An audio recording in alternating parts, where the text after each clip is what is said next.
Hi అండి, నమస్తే. సాయిషా ఛానల్కు స్వాగతం. విద్యా విధానం 1లో మొదటిగా నేను ఒక విషయం చెప్పాలండి. నిన్న ఈవినింగ్ పూజ కోసమని కిందకి వెళ్ళినప్పుడు ఒక పేరెంట్ నాతో చెప్పిన మాట ఏమిటి అంటే కనుక, వాళ్ళ బాబుకి తెలుగు చదవడం అయితే వస్తుంది కానీ రాయడం అనేది రావట్లేదు అనే విషయం మీద డిస్కషన్ జరిగిందండి.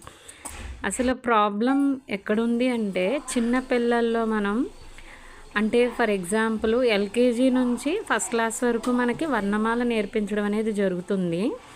సో ఈ వర్ణమాల నేర్పించేటప్పుడు అంటే ఆ నుంచి బండిరా వరకు కూడా కంపల్సరీ వాళ్ళు ఏ అక్షరాన్నైనా సరే చూడకుండా రాసేటటువంటి జ్ఞాపక శక్తి ఉండాలి. అండ్ అలాగే దాని తర్వాత గుణింతాలు మెయిన్గా రావాల్సినవి ఏంటి అంటే కనుక, తర్వాత గుణింతాలు, ఆ తర్వాత ఒత్తులు. ఈ 3 కలిపి ఏ స్టూడెంట్ అయితే పర్ఫెక్ట్గా మనం చదివించగలుగుతామో ఆ స్టూడెంటు తెలుగు సబ్జెక్ట్లో మీరు మొదటిగా ఒక పదం ఇవ్వాలి. అది ఏ విధంగా అనేది నేను ఒక చిన్న ఎగ్జాంపుల్ చెప్తానండి. ఫర్ ఎగ్జాంపుల్ వల ఉందండి. వల, వా, ల అంటే దీనిలో మనకి ఒత్తులు అనేవి లేవు.